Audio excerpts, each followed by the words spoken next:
नमस्कार, मैं रवीश कुमार। आज कहानी देश के जवानों की और जीवन बीमा की। देश के जवानों को पेंशन का पैसा नहीं मिलता है, लेकिन अदानी समूह में निवेश करने के लिए सरकारी संस्थानों को पैसे की कमी नहीं होती है। दोनों बातों में संबंध नहीं होते हुए भी दोनों ही बातें बेहद गंभीर हैं।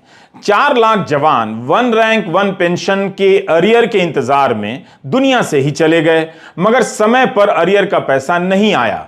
2019 में ही आ जाना चाहिए था, मगर 23 आ गया। पूर्व सैनिकों की संस्था की तरफ से पैरवी करते हुए वकील हुजैफा अहमदी ने सुप्रीम कोर्ट में यह बात कही है। अगर ऐसा हुआ है तो क्या यह इतनी छोटी खबर है कि इसे अनदेखा कर दिया जाए?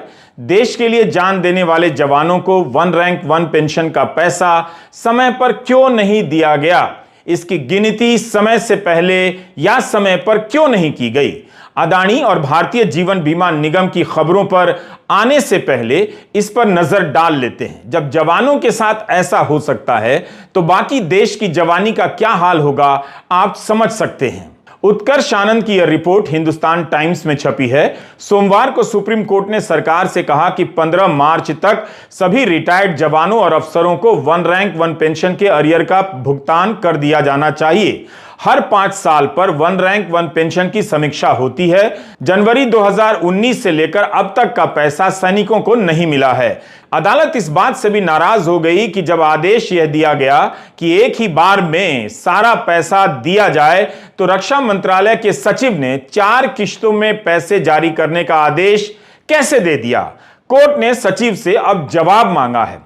अब जाकर रक्षा मंत्रालय ने आदेश जारी कर दिया है कि 15 मार्च तक 2019 के बाद का अरियर एक साथ ही दिया जाएगा। वन रैंक वन पेंशन की गिनती कैसे हो? 5 साल की जगह हर साल इसके बढ़ाने पर विचार हो, इसे लेकर रिटायर्ड सैनिकों का संगठन सुप्रीम कोर्ट गया। वादा तो प्रधानमंत्री नरेंद्र मोदी का था, मगर इसे हासिल करने के लिए सैनिकों को 2015 के साल में जंतर मंतर पर आमरण अनशन भी करना पड़ा। लेकिन रिवाइज पेंशन देने के नाम पर सरकार कोर्ट से ही समय मांगती रही कि गिनती के लिए टेबल बनाने समय लगेगा। सैनिक संगठन उससे भी संतुष्ट और सहमत नहीं हैं।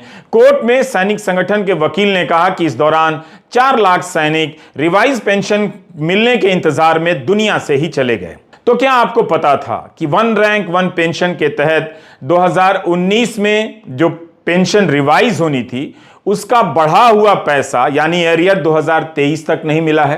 क्या आपने किसी हिंदी अखबार में यह मोटी मोटी हेडलाइनें देखी हैं कि वन रैंक वन पेंशन के अरियर के इंतजार में 4 लाख सैनिक दुनिया से ही चले गए? क्या सरकार को प्रेस कॉन्फ्रेंस कर इस मामले में और सफाई नहीं देनी चाहिए?